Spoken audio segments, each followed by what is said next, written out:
K-pop idol တွေတက်တက်လောက်ဝိုင်းချက်တာခံခဲ့ရတဲ့ Naha Only အခုဘာတွေလုပ်နေသလဲ 안녕 쭈떼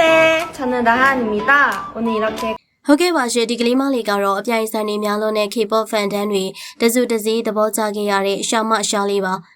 ဘာလို့လဲဆိုတော့ဒီကလေးမလေးက Blackpink ဖွဲ့ဝင်တွေပြုံးရည်ပြီးတော့အားပေးတာခံခဲ့ရဘူးသလို BTS အဖွဲ့ဝင် V ကတောင်သူမရဲ့ကောက်ကွက်တွေကိုပါဇက်အဟောင်းသားဖြစ်ခဲ့ရဘူးပါတယ်ပြီးတော့ Twice အဖွဲ့ဝင်တွေ favorite လေးဖြစ်ပြီးတော့ EXO အဖွဲ့ဝင်တွေထိုင်နေရာကနေထပြီးမတ်တရက်လက်ခုပ်တီးတာခံခဲ့ရတဲ့သူပါစားသဖြင့် K-pop idol တွေအများကြီးရဲ့အချစ်ခံလေးဖြစ်ပါတယ်။ဒါကသူကြီးမကတာတွေဖြစ်ပေမဲ့သူငယ်တန်းကလေးကအနုပညာပိုးမသေးတဲ့သူပါ။ Hyuna ပေါက်စာလေးဖြစ်ခဲ့ပြီးတော့ Hyuna သချင်းတွေနဲ့ကလေးဆိုတော့ပြိုင်ပွဲဝင်ပြိုင်ခဲ့ပူပါတယ်။အဲ့ဒီလိုမျိုးငယ်စဉ်ကလေးက K-pop လောကရဲ့အချစ်ခံလေးကလာမယ့် April 21မှာ K-pop idol တယောက်ဖြစ်နေပွဲဦးထွက်တော့မှာပါတဲ့။အဖွဲ့နာမည်က Unchained ဖြစ်ပြီးတော့ agency ကတော့ Stacy အဖွဲ့ကိုမွေးထုတ်ပေးခဲ့တဲ့ High Up Entertainment ကဖြစ်ပါတယ်။ကဲ Now Only ကိုမှတ်မိအားပေးရတဲ့လူတွေရှိရင် comment မှာပြောသွားပေးပါဦးနော်။